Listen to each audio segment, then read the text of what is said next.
John Travolta reveals why he never dated Olivia Newton-John, a truth that puzzled fans. Together they became Hollywood's most convincing love story, a pairing so natural it blurred the line between performance and reality.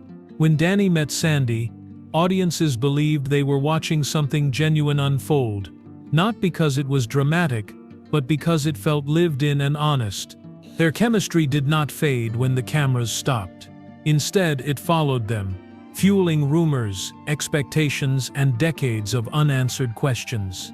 Fans waited for a confirmation that never came, because what looked inevitable on screen was quietly resisted in real life, even as the spotlight demanded otherwise.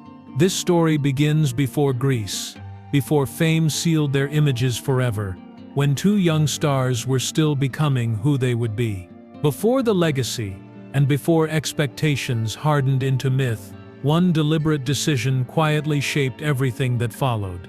What if the reason they never became a couple is exactly why their bond never faded?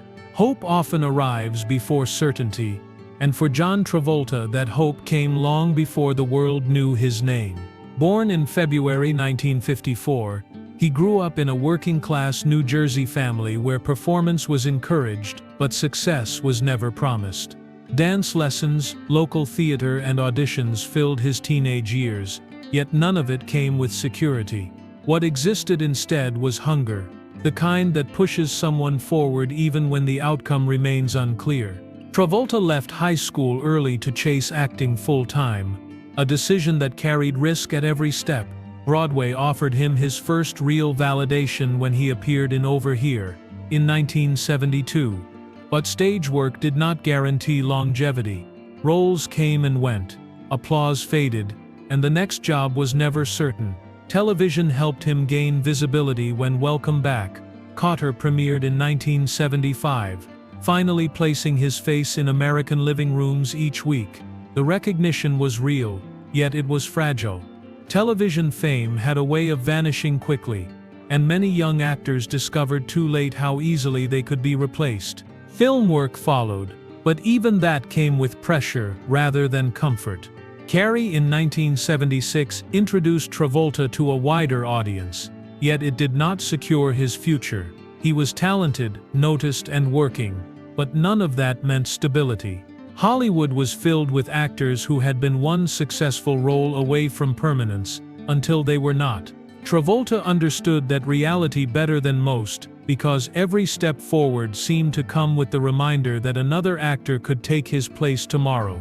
By the time Saturday Night Fever arrived in 1977, the promise intensified. The film brought critical attention and elevated his profile, yet it also raised expectations that could crush a career just as easily as they could elevate it. Fame arrived suddenly, but certainty did not follow. One hit did not guarantee a second, and Hollywood history was crowded with stories of young stars who burned brightly and disappeared just as fast. Travolta stood at that edge, aware that momentum could either carry him forward or leave him behind. That awareness shaped how he approached his work. Every audition mattered. Every role carried weight. He needed something that would define him beyond a single moment, something that could anchor his career rather than simply decorate it. The pressure was constant, because youth in Hollywood came with an expiration date, and being remembered mattered as much as being seen. When Grease entered his life, it was not viewed as a nostalgic indulgence or a guaranteed success.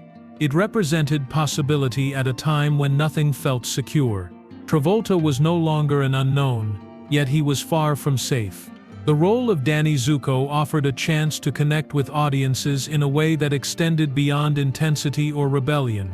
It allowed warmth, charm, and vulnerability to coexist, and that balance mattered. This is where the truth becomes clear. Grease was not a bonus layered onto an already stable career. It was a turning point. It expanded how the public saw him, and more importantly, how long they would remember him. Only then did hope begin to settle into something closer to certainty. Yet even as that door opened, another story was forming alongside his own. Travolta's path was about to intersect with someone equally uncertain, equally careful, and standing at her own crossroads, whether she realized it or not. Success in one world does not guarantee belonging in another, and Olivia Newton-John understood that long before Grease entered her life. By the mid-1970s, her voice was already familiar to millions. She had chart success, international recognition, and a carefully shaped public image built on warmth and restraint. Audiences saw her as wholesome and composed, a performer whose presence felt reassuring rather than rebellious. Music had given her confidence, yet it had also placed her inside expectations that were difficult to step beyond. Her career as a singer offered a sense of control that acting could not. On stage, she knew the rhythm, the audience, and the outcome. Each performance followed a structure she trusted.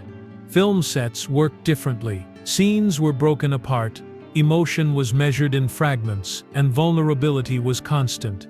Acting required exposure without the immediate feedback music provided, and that difference created distance rather than excitement. When Grease appeared as a possibility, hesitation followed almost immediately. Olivia Newton-John did not believe she belonged in the role of Sandy.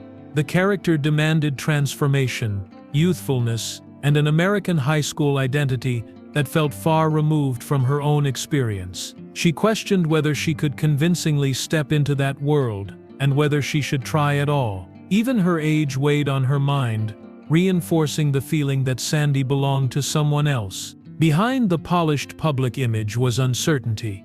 She had built her career with care, choosing projects that aligned with her values and sense of self.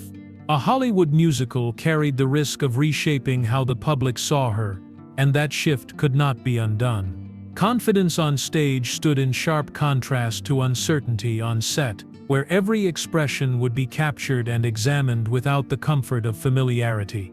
Those involved in the production sensed her reluctance. Olivia Newton-John was not chasing reinvention or attention. She was protecting what she had already built. That restraint revealed itself in her doubts, not as fear but as caution shaped by experience. She did not see herself as Sandy at first, and that belief remained steady while the role still felt distant and theoretical. The character seemed written for someone else, someone whose confidence matched the setting without effort. That hesitation held until casting decisions began to solidify, turning possibility into reality. Once choices were made and paths aligned, uncertainty gave way to something neither she nor anyone else could have predicted. Timing creates destiny, and in the case of Grease, timing aligned with unusual precision. By the time casting decisions moved forward, John Travolta stood at a pivotal moment in his career. He carried momentum, but not certainty, and he understood how fragile that balance could be. When the question of who would play Sandy became urgent, his voice carried weight, and he used it with purpose. Travolta supported Olivia Newton-John for the role, not as a gesture of friendship, but because he believed she was essential to the film working at all. That support mattered. Grease was not simply another musical. It was an adaptation of a stage show with a devoted following, arriving at a time when Hollywood musicals were no longer guaranteed successes. The film needed more than talent. It needed balance. Danny Zuko required a Sandy who could soften him without weakening him, someone whose presence felt authentic enough to anchor the story. Travolta recognized that quality in Newton-John, even as she questioned it herself. For Olivia Newton-John, agreeing to the role meant stepping into unfamiliar territory with limited assurance. Acting on a major film set carried risks she could not fully control. What made the decision possible was not confidence in the role, but confidence in the people involved. Travolta's support offered stability at a moment when certainty was scarce. It framed the project as a shared effort rather than a solitary leap. Once filming began, the dynamic between them took shape quickly. Early reactions on set reflected ease rather than performance. Their interactions did not feel forced or calculated, and that natural rhythm mattered more than rehearsed chemistry ever could. Trust formed quietly through small exchanges, shared uncertainty, and mutual respect. Neither was entering the project from a position of comfort. Both were taking a risk, and that shared vulnerability created alignment. Grease itself became a leap of faith for everyone involved. The production asked its cast to embrace heightened emotion, stylized performance, and nostalgia, without irony. For Travolta and Newton-John, that leap was personal. He needed the film to secure his future. She needed it not to dismantle what she had already built. Their goals were different, yet their reliance on each other was the same. The roles fit because the trust was already there. Not trust built through romance or familiarity, but trust grounded in professionalism and shared risk. Each knew the other was fully present, fully committed, and equally invested in making the story work. That knowledge allowed their performances to breathe. The result was something audiences could feel immediately. Not spectacle alone, but connection. Viewers responded to the sincerity beneath the music and movement, sensing that what unfolded on screen was supported by something real underneath. That trust did more than shape a film. It created a bond that would follow them far beyond the production itself, setting the stage for a connection the audience would never stop believing in. What feels romantic is often emotional alignment, and few on-screen pairings have ever demonstrated that truth more clearly than John Travolta and Olivia Newton-John. From the moment Grease reached audiences, the response was immediate and overwhelming. Viewers did not simply enjoy Danny and Sandy, they believed them. The glances lingered, the timing felt instinctive, and the connection appeared effortless. It was the kind of chemistry that invites assumption, because it looks too natural to be constructed. Public speculation followed quickly. Fans searched for meaning beyond the screen, convinced that something so convincing had to extend into real life. Interviews were dissected, appearances analyzed, and every shared smile became evidence of a romance many assumed already existed. Hollywood history had taught audiences to expect co-stars to cross that line, especially when the connection felt this strong. In the public imagination, attraction and action were often treated as the same thing. On set, the dynamic was noticed as well. Co-stars observed that Travolta was clearly drawn to Newton-John. Didi Khan, who played Frenchie, later acknowledged that his fondness was visible. That awareness did not come from dramatic gestures or declarations, but from presence. Travolta paid attention. He listened. He showed care in ways that did not need explanation. The feeling was there, recognizable to those around them, yet it remained contained. The distinction between what is felt and what is acted on matters more than most people realize. Attraction does not require pursuit.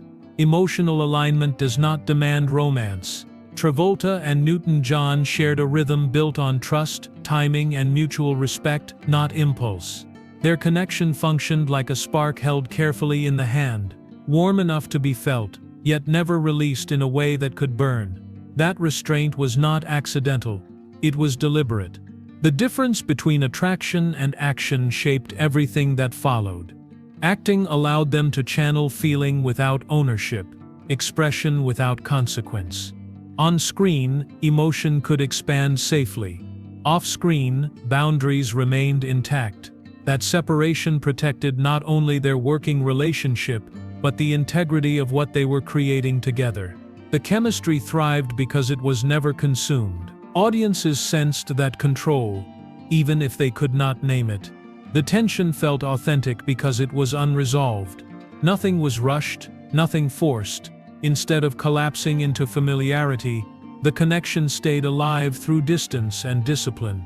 That balance is rare, especially under the pressure of fame and expectation, yet it defined their dynamic. A spark can give light without causing damage when it is handled with intention. Travolta and Newton-John carried theirs with awareness, knowing that some connections grow stronger through restraint instead of release. The feelings were real but carefully held. This truth reframes everything audiences thought they understood. What looked like unfulfilled romance was actually emotional alignment at its most disciplined, and that reality makes the final truth even more unexpected. Respect can be stronger than desire.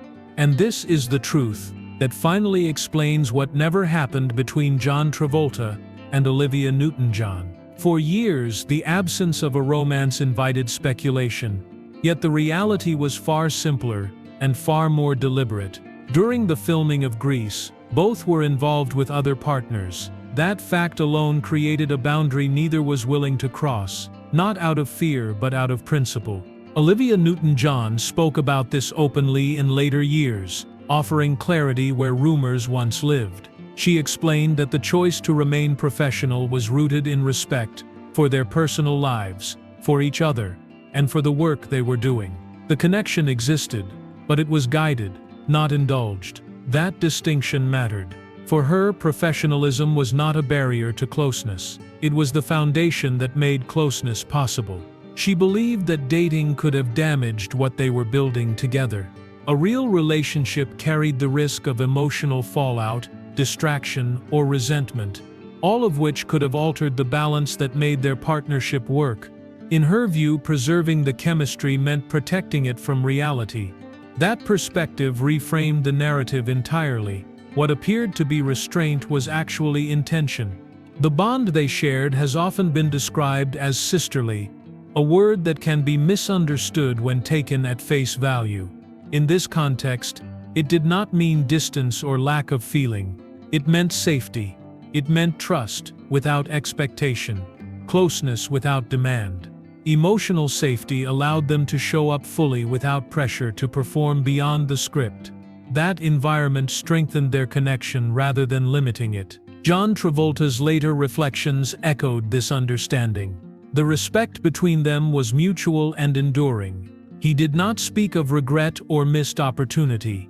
Instead, his words reflected gratitude for a connection that remained intact, unburdened by complications that might have shortened its life. Their bond survived because it was never tested by possession or control. Not dating became the quiet answer to years of curiosity. It protected the connection, allowing admiration without entitlement and affection without expectation. What they chose not to pursue did not weaken what they shared. It preserved it. Time proved that choice right. Their relationship extended well beyond Grease through reunions, collaborations, and public affection that never felt performative. The connection aged gracefully, untouched by the bitterness that often follows Hollywood romances. And this is where the story finds its quiet resolution. By choosing respect over desire, they allowed something rare to endure. The connection lasted not because it was dramatic, but because it was carefully protected. That decision did not limit their story. It allowed it to last a lifetime. John Travolta and Olivia Newton-John never followed the story the world wrote for them. And that is what makes their connection endure. What audiences believed was unfinished romance was in truth a bond shaped by timing, respect, and restraint. They met at pivotal moments in their lives, carried hope and uncertainty into the same room, and chose care over impulse when it mattered most. Their story reminds us that not every meaningful connection needs to become a romance to matter. Some relationships last because they are protected, not tested. Long after Grease became a memory and the spotlight moved on, their mutual regard remained steady and unchanged by expectation. In a world that often confuses desire with destiny, their choice stands apart. It was not a missed opportunity, but a deliberate one, and it allowed something rare to survive Hollywood's noise. For more emotional stories, check out this video.